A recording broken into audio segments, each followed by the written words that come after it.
আসসালামু আলাইকুম।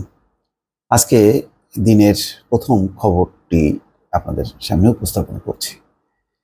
প্রথমে একটা ধাক্কা। এটা অবশ্য কালকের রাতে আমি দেখেছি রিপোর্টটি। ভাবছি আজকে করব। এক পুলিশ সুপারকে বাধ্যতামূলক অবসর। কেন অবসর জানেন? খুবই আজব ঘটনা। সেটি হচ্ছে ফেসবুকে অস্ত্রাগারের ভিডিও সম্প্রচার, তাও লাইভ।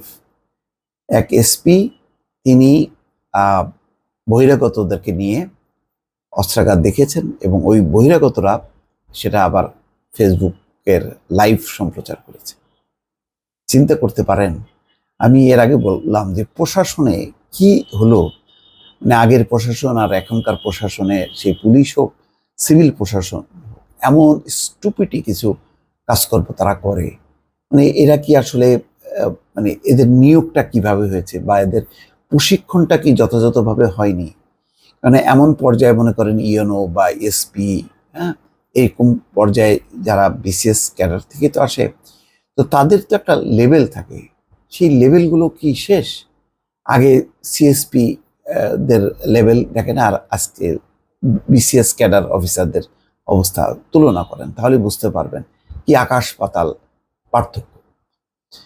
অসদাচরণের দায়ে পুলিশ সুপার পদমর্যাদার একজন কর্মকর্তাকে চাকরি থেকে বাধ্যতামূলক অবসর দেওয়া হয়েছে। মোহাম্মদ শাহেদ ফেরদৌস রানার বিরুদ্ধে এই ব্যবস্থা নেওয়া হয়েছে।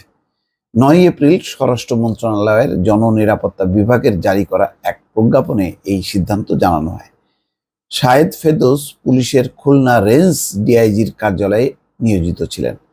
এর আগে তিনি ঢাকা পিবিএন একের অতিরিক্ত পুলিশ সুপার হিসেবে দায়িত্ব পালন করেন।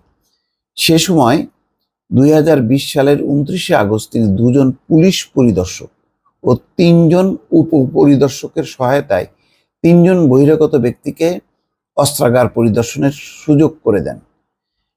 ওই ব্যক্তিরা অস্ত্রাগার পরিদর্শন ও অস্ত্রের বর্ণনা দিয়ে ফেসবুকে সম্প্রচার করেন।